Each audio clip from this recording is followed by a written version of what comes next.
ऊपर एक बार निकला भी तो इमीडिएटली नीचे घूम के आ गया। इसको कहते हैं फ्रस्ट्रेटिंग मार्केट पूरी तरह से। ठीक है, इसमें आप पैसा नहीं कमा सकते हो। और ये चीज जब भी मार्केट में होती है, तो अब मैं आपको हिस्ट्री दिखाता हूं। देखो, मैं आपको जब भी कोई चीज बता रहा हूं चार्ट पर, तो मैं आपको उसके साथ साथ उसकी हिस्ट्री भी दिखाऊंगा, ताकि आपको समझ में आ सके कि आप क्यों देख रहे हो इस चीज को। इसीलिए मैं कह रहा हूं कि 1-2 हफ्ते 4 हफ्ते के अंदर मूव आने वाला है। तो ये वही टाइम था जब 2023 का जनवरी चल रहा था और रशिया और यूक्रेन की वॉर शुरू हुई थी। उस समय पर मार्केट में बहुत बड़े बड़े मोमेंटम हुए थे। मोमेंटम आएगा तो बहुत बड़ा पैसा बनने जा रहा है, मार्केट में एक बड़ा पैसा आ रहा है। ठीक है, तो इसको ग्रैब करने के लिए आप तैयार रहो। हेलो दोस्तों, मैं अंशुमान द्विवेदी, स्वागत है आप सभी का आज के इस वीडियो में। दोस्तों, बहुत टाइम हो गया एनालिसिस वीडियो आप लोगों को दिए हुए, और काफ़ी दिन से मैं वीडियोस बना भी रहा हूं, तो उसमें एनालिसिस वीडियो नहीं आते, क्योंकि उसका रीज़न है कि दोस्तों देखो, इस समय मार्केट में वैसे भी कुछ हो नहीं रहा है। और मुझे ये लगता है कि अगर मैं आपको कुछ सिखा सकता हूं अपनी एनालिसिस से, अपनी एनालिसिस करके अगर आपके सामने मैं दिखाता हूं और उससे आप कुछ सीख सकते हो रियल में, तो उसका मतलब है उस चीज का। और अगर सिर्फ और सिर्फ इसलिए कि आप सौदा बना सको, उसके लिए मैं करता नहीं हूं ये काम। आपको सिखाने के लिए करता हूं, आपको रियल में आप आने वाले कुछ समय में उस चीज से सीख करके खुद पैसा बना सको, खुद के पैरों पे खड़े हो पाओ ट्रेडिंग में। इसके लिए मैं आपको एनालिसिस वीडियो देता था पहले भी, और अभी भी जो दे रहा हूं वो इसीलिए दे रहा हूं। तो अब जब मुझे लग रहा है कि हाँ, रियल में आपको कुछ मिल सकता है इस एनालिसिस से, आज जो मैं देने वाला हूं, आज मैं इसको क्यों बना रहा हूं? क्योंकि यहां पर मुझे लगता है, और लगता नहीं है, चार्ट पर दिख रहा है, और वो मैं आपको खुद भी दिखाऊंगा। आप भी देखोगे उस चीज को चार्ट पर जब मैं आपको दिखाऊंगा, तो कि यहां पर मार्केट अब एक इन्फ्लेक्शन पॉइंट पर है, एक डिसाइसिव जगह पर है, जहां से कि मार्केट अपने आप को एक मोमेंटम वाले फेज में ले जा सकती है वापस से। आप देखोगे कि पिछले 4-5 महीनों से मार्केट जो है, मतलब निफ्टी जो है, वो एक बहुत ही बंधी हुई रेंज में ट्रेड कर रहा है। और अभी मैं आपको चार्ट पर सब कुछ दिखाऊंगा, वो सारी चीजें। एक बहुत बंधी हुई रेंज में निफ्टी से ट्रेड कर रहा है, और एक जो मोमेंटम होता है ना मार्केट में, वो मिसिंग है पिछले 4-5 महीने से। ठीक है, मगर अब वो समय आ गया है कि अब मार्केट को यहां से डिसाइड करना है, किसी न किसी एक साइड का मोमेंटम किधर साइड का लेना है, ये डिसाइड करना है। मोमेंटम आना है, ये तय है, किस साइड का आना है ये मार्केट को तय करना है। ठीक है, चाहे ऊपर का आए चाहे नीचे का आए। और हम, आपको पता होगा, जो लोग मुझे पहले से फॉलो करते हैं, जो नहीं करते हैं उनको बता दे रहा हूं कि मैं हमेशा दोनों साइड में खेलता हूं, और डायरेक्शनल खेलता हूं। डायरेक्शनल खेलता हूं और दोनों साइड में खेलता हूं। मतलब मेरा कोई एक व्यू नहीं होता कि यही इसी साइड जानी चाहिए मार्केट, नहीं। जिस साइड मार्केट मुझे ट्रेड देगी मैं उस साइड ट्रेड करूंगा, लेकिन डायरेक्शनल प्ले करता हूं मैं हमेशा। अगर मैं बेरिश हूं तो बेरिश साइड में प्ले करूंगा, और अगर मार्केट बुलिश साइड जा रही है तो बुलिश साइड ट्रेड करूंगा। दोनों साइड का मतलब ये नहीं कि मैं कॉल पुट बेच के बैठा हूं, ये वाला काम मैं नहीं करता सर। मैं सिर्फ और सिर्फ फ्यूचर में काम करता हूं, ऑप्शंस में काम ही नहीं करता। ठीक है, मैं सिर्फ फ्यूचर में काम करता हूं, और ये वीडियो सिर्फ फ्यूचर वालों के लिए है। ये वीडियो ऑप्शन में वीडियो गेम खेलने के वालों के लिए नहीं है, मैं आपको बता दूं साफ साफ। ठीक है, एक चीज समझ लो, इस वीडियो को शुरू करने से पहले एक बात आपको आज बता देना चाहता हूं। एक बहुत सारे लोगों के मन में ना एक चीज रहती है कि मैं ऑप्शन से पैसा कमा लूं, मैं ऑप्शन को जो है ट्रेड कर लूं, और ऑप्शन से जल्दी पैसा बन जाएगा। सर, आज तक आपने कभी ये सुना है कि बड़े बड़े जो नाम आपने सुने हैं आज तक, बहुत बड़े बड़े नाम, जिसमें राकेश झुनझुनवाला, मधु केला, शंकर शर्मा, ये इंडिया के नाम है। ठीक है, हर्षद मेहता, ये सब क्या ऑप्शंस को ट्रेड करके इतने बड़े बने थे क्या? या राधा कृष्ण दमानी, रमेश अग्रवाल, ये सब क्या, मतलब आपको लगता है कि ये सब ऑप्शंस को ट्रेड करके, ऑप्शंस में वीडियो गेम खेलकर इतने बड़े ट्रेडर्स बने हैं? राकेश झुनझुनवाला सर भी ट्रेड करते थे, लेकिन वो स्टॉक्स में ट्रेड नहीं करते थे। आपका अब, लेकिन वो ऑप्शंस में ट्रेड नहीं करते थे, वो ऑप्शंस में वीडियो गेम नहीं खेलते थे, वो स्टॉक्स में ट्रेड करते थे। ठीक है, और जो बड़े बड़े ट्रेडर्स आज भी मौजूद है ना, वो सब स्टॉक्स में ट्रेड करते हैं, ना कि ऑप्शंस में। यहां ऑप्शंस में ना सिर्फ और सिर्फ वीडियो गेम खेली जाती है। आप बड़े बड़े ट्रेडर्स के नाम बाहर के भी लोग, अगर पॉल ट्यूडर जोन्स जैसे, लिवरमोर, और भी बहुत सारे हैं, वो सारे स्टॉक्स को ट्रेड करके बड़े बने हैं, ना कि ऑप्शंस को। ऑप्शंस सिर्फ और सिर्फ हेजिंग के लिए बने हैं, मार्केट में ट्रेड करने के लिए नहीं बने हैं। और आम जनता क्या है, उसी चक्कर में फंस जाती है कि 2 रुपए की चीज 20 रुपए की हो जाएगी, मैं बेच दूंगा। ये चीजें सर सट्टेबाजी होती है, ये चीजें ऑप्शंस में कोई ट्रेडिंग नहीं होती है, वो सिर्फ और सिर्फ गैम्बलिंग होती है। सेलिंग वाला तो चलो फिर भी थोड़ा बहुत हेजिंग वगैरह करके अपना कमा लेता है, लेकिन ऑप्शन बाइंग जो कर रहा है वो तो पूरी तरह से सट्टेबाज आदमी है। आप समझो। अब आप में से बहुत सारे लोग मुझे बोलेंगे कि आप तो ऑप्शन को ये बोल रहे हो, ऐसे बोल रहे हो, वैसे बोल रहे हो। तो सर एक चीज सुनो, ऑप्शंस में ना जो लोग कमाते भी हैं वो पूरे के पूरे मार्केट में जो ट्रेडर्स हैं ना, रियल में प्रॉफिटेबल ट्रेडर्स, अगर वो 100% है ना, मतलब 100 प्रॉफिटेबल ट्रेडर्स है ना, तो उनमें से एक या दो मिलेंगे आपको जो ऑप्शन बाइंग से पैसा कमाते हैं रियल में। या ऑप्शन से पैसा कमाने वाले भी आपको सिर्फ 10-12 मिलेंगे। बाकी सब या तो स्टॉक्स में ट्रेड करते हैं, स्टॉक फ्यूचर ले लो, कोई बात नहीं, स्टॉक फ्यूचर की बात अलग है। फ्यूचर और ऑप्शंस में बहुत डिफरेंस है, डेरिवेटिव्स दोनों हैं लेकिन बात अलग अलग है दोनों की। ऑप्शन समझो आप डेरिवेटिव है सर, ऑप्शन कोई उसका अपना अस्तित्व तो नहीं है ऑप्शन का, ठीक है। ऑप्शंस एक डेरिवेटिव है। डेरिवेटिव का मतलब जो चीज किसी और चीज से डिराइव हो रही है वो चीज होती है डेरिवेटिव। ऑप्शन का मतलब होता है, ऑप्शन एक परछाई की तरह है, कि एक जो रियल पर्सन है ना उसकी परछाई है ऑप्शन। आप समझो कि आप चल रहे हो, आपके ऊपर लाइट पड़ रही है, तो जो परछाई पड़ रही है वो परछाई ऑप्शन है। आप रियल हो, आपका ऑप्शन रियल नहीं है। ऑप्शन की रियल में अपनी कोई वैल्यू नहीं है, ठीक है। आप ऑप्शंस में खेलना बंद कर दो, उसमें खेलकर कभी कोई बड़ा नहीं बना, ना बन सकता है, ठीक है। बड़ा बनना है, ट्रेडर बनना है, इस बाजार में कुछ काम करना है ढंग का ना, तो जाओ ढंग से इक्विटी पहले ट्रेड करके आओ, इक्विटी के बिहेवियर को समझ के आओ। ऑप्शंस में कोई ना तो ढंग का बिहेवियर होता है प्राइस का, ठीक है, ना कुछ होता है। आप ट्रेड कर कैसे लोगे मुझे बताओ। जो लोग ट्रेड कर रहे हैं ना, जो लोग प्रॉफिटेबल भी हैं, वो 1-2% है। और अगर आप उन 1-2% में से होते ना, तो आप आज यूट्यूब ना देख रहे होते, आज आप अपने किसी न किसी प्राइवेट जेट वगैरह में घूम रहे होते, ठीक है। अगर आप उन 1-2%, अगर इतनी ही सर इतनी वो है ना 1-2% माने की, तो फिर तो क्या जरूरत है यूट्यूब देखने की। लेकिन अगर रियल में सीखना है, रियल में सीखने की मानसिकता रखते हो, तो रियल वाला काम करो, ढंग वाला काम करो, जिससे आदमी सही में ट्रेडर से बन के पैसा कमाता है। और वो होते हैं स्टॉक्स, और फ्यूचर भी हो सकते हैं, इंडेक्स के फ्यूचर हो सकते हैं। फ्यूचर क्या, क्यों मैं कह रहा हूं फ्यूचर हो सकते हैं, फ्यूचर भी तो डेरिवेटिव है। लेकिन फ्यूचर के पीछे एक एक चीज मौजूद होती है, इंडेक्स या स्टॉक। स्टॉक्स तो मान लो इक्विटी का एकदम अलग चीज है। इक्विटी इसलिए अलग है सर, स्टॉक्स इसलिए अलग है क्योंकि उसके पीछे एक पूरी की पूरी कंपनी खड़ी है। आज आप ऑप्शन लेते हो तो वो अगले हफ्ते जीरो हो जाएगा, वो अगले महीने जीरो हो जाएगा, उसका कोई, वो बिल्कुल क्षणभंगुर सी चीज है, आज है कल नहीं रह जाएगी। लेकिन स्टॉक लेते हो तो वो स्टॉक तो रहेगा ना, स्टॉक तो खत्म नहीं हो जाएगा। और फ्यूचर में भी वही चीज है, वो जीरो नहीं होगा कभी भी। स्टॉक्स तो जीरो, ऑप्शन तो जीरो हो जाएंगे, लेकिन फ्यूचर कभी भी जीरो नहीं होगा। फ्यूचर एक डुप्लीकेट है और ऑप्शन एक परछाई है। आप समझो दोनों में डिफरेंस, कि फ्यूचर तो फिर भी रहेगा, आज आप रोल ओवर करके अगले महीने ले जा सकते हो, ऑप्शंस को रोल ओवर नहीं किया जा सकता। समझो बात को।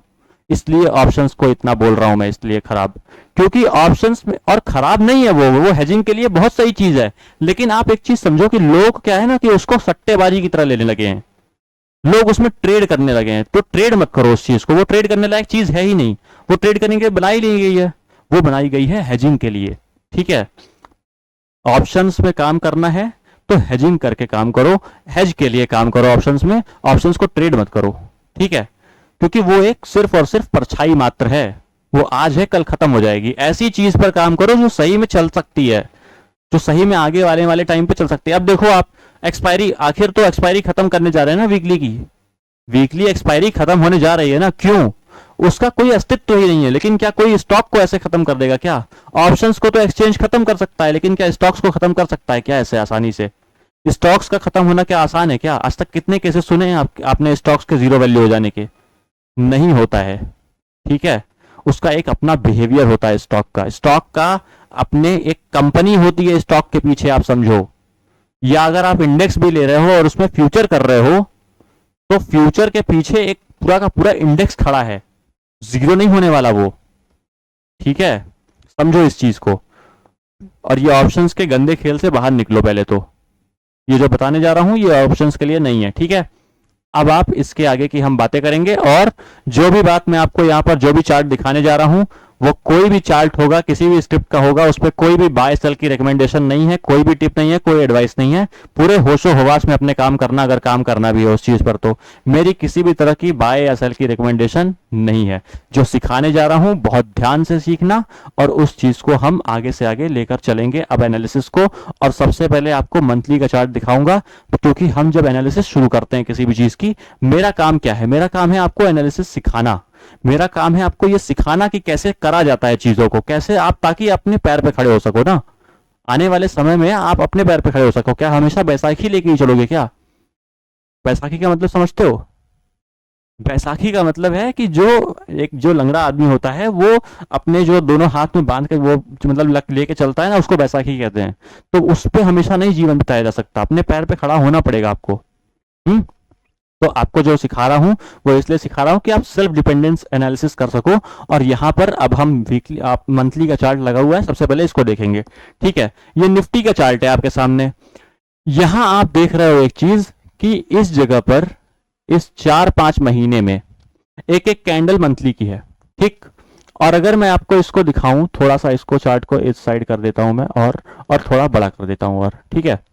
अब देखो, इस जगह पर आप देखोगे कि एक कैंडल, दो कैंडल, तीन कैंडल, चार कैंडल, पांचवी कैंडल अब बन रही है, जो कि सितंबर मंथ की है अभी की। ठीक है, आज 7 सितंबर है, आज संडे का दिन है, और ये 4-5 कैंडल्स इसमें बन चुकी हैं। ठीक है, अभी एक बन रही है जो लास्ट वाली है। अब आप देखो कि इसमें ये कहां गई है पांचों कैंडल्स। ये मंथली की कैंडल्स हैं, और पांचों कैंडल्स कहां गई हैं जरा बताओगे? कहीं नहीं गई हैं। आप इसका लो ले लो, मतलब इसका हाई ले लो, ये वाली कैंडल का, और ये वाली कैंडल का लो ले लो, इसके नीचे कहीं गया ही नहीं है, ना ऊपर गया है। ऊपर एक बार निकला भी तो इमीडिएटली नीचे घूम के आ गया। इसको कहते हैं फ्रस्ट्रेटिंग मार्केट पूरी तरह से। ठीक है, इसमें आप पैसा नहीं कमा सकते हो। और यही चीज है जो मैं कह रहा हूं कि मोमेंटम मिसिंग है मार्केट में पिछले 4-5 महीनों से। ठीक है, 1, 2, 3, 4 4 महीने से मार्केट में मोमेंटम मिसिंग है। और ये चीज जब भी मार्केट में होती है, तो अब मैं आपको हिस्ट्री दिखाता हूं। ठीक है, देखो, मैं आपको जब भी कोई चीज बता रहा हूं चार्ट पर, तो मैं आपको उसके साथ साथ उसकी हिस्ट्री भी दिखाऊंगा, ताकि आपको समझ में आ सके कि आप क्यों देख रहे हो इस चीज को। हिस्ट्री में वो चीज हुई है, और एक नहीं कई बार हुई है, इसलिए वो चीज मैं आपको बता रहा हूं। इसलिए आपको इसी तरह से बिहेवियर को नोट करना होता है कि जो बिहेवियर हिस्ट्री में था वही चीज आज हो रही है, तो वही चीज होगी जो बिहेवियर के, वो जो हिस्ट्री में, अगर मान लो एक इस तरह का चाल हुआ, ठीक है, इस तरह का एक एग्जाम्पल, और उसके बाद मार्केट यहां निकल गई, तो आज भी अगर इस तरह की चाल हो रही है, तो मार्केट वैसे ही वापस निकलेगी, ध्यान रखना। ठीक है, ये चीज कह रहा हूं। ठीक, तो अब देखो हिस्ट्री में क्या हुआ है। हिस्ट्री में आप देखोगे तो 1, 2, 3, 4, यहां पर भी 4 कैंडल खड़ी हुई हैं। ठीक है, एकदम एग्जैक्टली वैसे ही जैसे अभी वाली कैंडल खड़ी है। ठीक है, 1, 2, 3, 4, और पांचवी कैंडल पे निकल गया। ठीक, ये 2024 का चार्ट है। फिर उसके बाद 2023 का है एक्चुअली ये। और उसके बाद यहां देखो 1, 2, 3, 4, 5, पांचवी कैंडल भी खड़ी हो गई, लेकिन छठवीं पे निकल गया। इसीलिए मैं कह रहा हूं कि 1-2 हफ्ते, 4 हफ्ते के अंदर मूव आने वाला है। एग्जैक्टली कोई नहीं बता सकता, लेकिन हम बहुत आसपास हैं उस मूव के। ठीक है, अब देखो मोमेंटम आने वाला है, ये हमको पता है।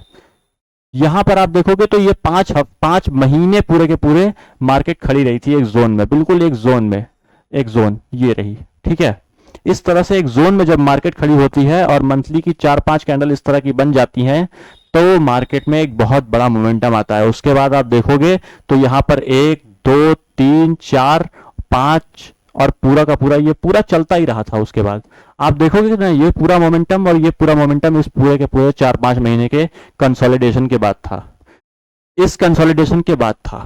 ठीक है, ये 3-4 कंसोलिडेशन 3-4 महीने का जो हुआ, उसके बाद एक बहुत बड़ा मोमेंटम आया था सिर्फ 1 महीने के अंदर 2 महीने के अंदर मार्केट लगभग 2500 पॉइंट मूव कर गया था, और सीधी सीधी चाल में, मतलब जो चाल आप ले सकते हो वैसी चाल में।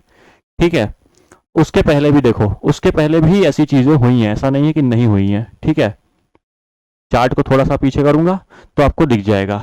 देखो यहां पर आप देखोगे जब, तो आपको दिखाई पड़ेगा कि ये था एक 3 कैंडल्स, मतलब एक जगह पर खड़ी हो गई, एक बिल्कुल एक जिसको कह सकते हो आप इस जगह पर, ये 3 कैंडल्स, यानी ये ये तीनों कैंडल्स जो हैं वो एक जगह पर खड़ी हैं। मैं इसको थोड़ा सा बड़ा कर दूंगा आपके लिए ताकि आपको दिखाई पड़े साफ साफ। ठीक है, ये जो कैंडल्स हैं एक, दो और तीन, इन तीनों कैंडल्स ने एक जगह पर कंसोलिडेट किया और उसके बाद एक जो मूवमेंट आई ऊपर और नीचे की दोनों तरफ की आई, और ये बहुत बड़ा मूव था सर। उसके बाद आप समझो बहुत बड़ा मूव था, ये छोटा मोटा मूव नहीं था।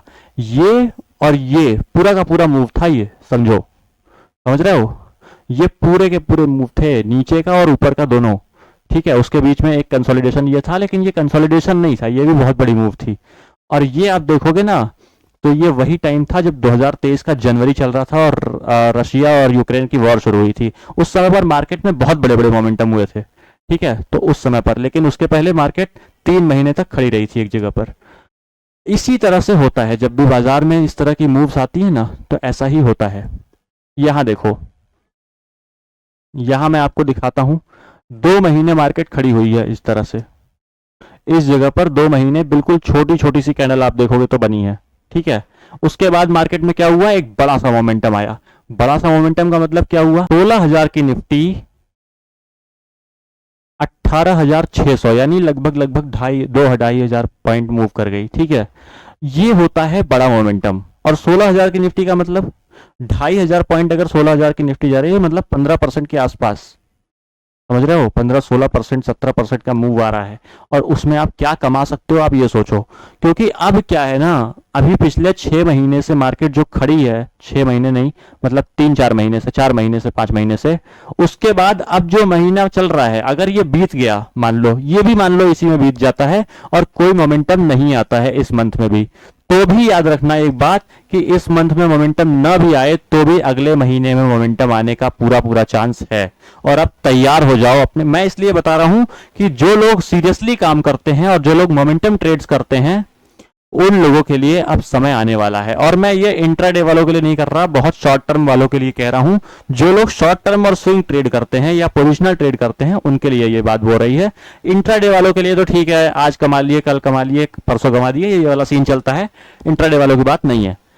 यहां मैं बात कर रहा हूं जो लोग स्विंग ट्रेड करते हैं, पोजिशनल ट्रेड करते हैं, यानी 2-3 महीने वाला, या फिर जो अल्ट्रा शॉर्ट टर्म 15-20 दिन वाला ट्रेड करते हैं। ठीक है, तो उनके लिए है ये चीज। मोमेंटम आएगा तो बहुत बड़ा पैसा बनने जा रहा है, मार्केट में एक बड़ा पैसा आ रहा है। ठीक है, तो इसको ग्रैब करने के लिए आप तैयार रहो, जिस भी साइड में आएगा। और मुझे जो लगता है कि ये नीचे की साइड में आएगा। क्यों? क्योंकि देखो, अब मैं बताता हूं आपको कि क्यों नीचे आएगा। आप देख रहे हो कि ये पूरी की पूरी चाल चल रही है। ठीक है, वैसे तो ये एलियट का पार्ट है और सारी चीजें, लेकिन एक बहुत जो सिंपल सी चीज जो बताने जा रहा हूं उसको बहुत ध्यान से सुनना। अब आपको एक चार्ट दूसरा दिखाऊंगा इसके अलावा निफ्टी के, जो होगा एक चार्ट इंडिया विक्स का। अब देखो आपके सामने ये इंडिया विक्स का चार्ट लगा हुआ है। ठीक है, डेली का इंडिया विक्स का चार्ट अगर हम देखेंगे तो ये जब भी नीचे की साइड में बॉटम टच करता है अपनी 8-10 के आसपास की, 9 के आसपास की, तो इसमें एक मोमेंटम इस जोन के आसपास आने के बाद इंडिया विक्स ऊपर की तरफ भाग जाता है, आप समझो। ठीक है, आप जब भी इस जोन में देखोगे ना, 8-9 के जोन में, और ये थोड़ा सा टाइम बिता लेगा, जब 2-4 महीने, 1-2 महीने, 4 महीने, जो भी, मतलब 1-2 महीने बिताने के बाद वो ऊपर चल जाता है। जब भी 1-2 महीने नीचे की साइड में बीत जाते हैं, यानी 8-10 के जोन में इंडिया विक्स में, तो आप देखोगे कि इसका एक बिहेवियर है कि ये ऊपर की साइड में भागता है। ठीक है, आप कभी भी देखोगे तो ये 8 के जोन में आया, 10 के, यहां से ऊपर भाग गया। ठीक है, और बहुत ही ज्यादा ऊपर भाग गया, मतलब मैं आपको बताऊं तो 80 के आसपास भाग गया। और ये टाइम था कोरोना का टाइम, 2020 का टाइम था ये। ठीक है, लेकिन हम चलो उसको छोड़ देते हैं। यहां पर आया 2021 में। ठीक है, तो उस समय रशिया यूक्रेन की वॉर हो गई, आप समझो, फिर वहां से भाग गया ऊपर की साइड में। और उस समय आपको याद होगा कि जून जुलाई के महीने में बहुत बड़ा मार्केट में एक नीचे का मूव आया था। ठीक है, आप जाकर के चार्ट पर देख भी सकते हो, ये चीज मैं आपको बता रहा हूं, बिहेवियर। इंडिया विक्स फिर से आया नीचे, कब? 2024 के आसपास।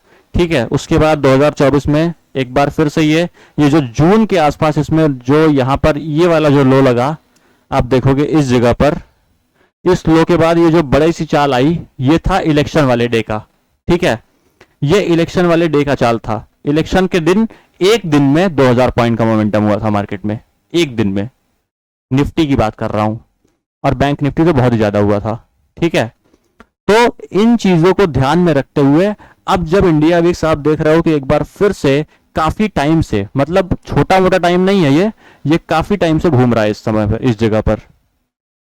अब मैं ये नहीं कह रहा कि कल ही आ जाएगी मूव, मतलब नीचे की, ऐसा कुछ नहीं है। हमको तब काम करना है, सिर्फ इसको देखकर काम नहीं करना। जब हमारा प्राइस बोलेगा, यानी निफ्टी का चार्ट जब बोलेगा, तभी हम किसी भी तरफ का सौदा बनाएंगे, ठीक है।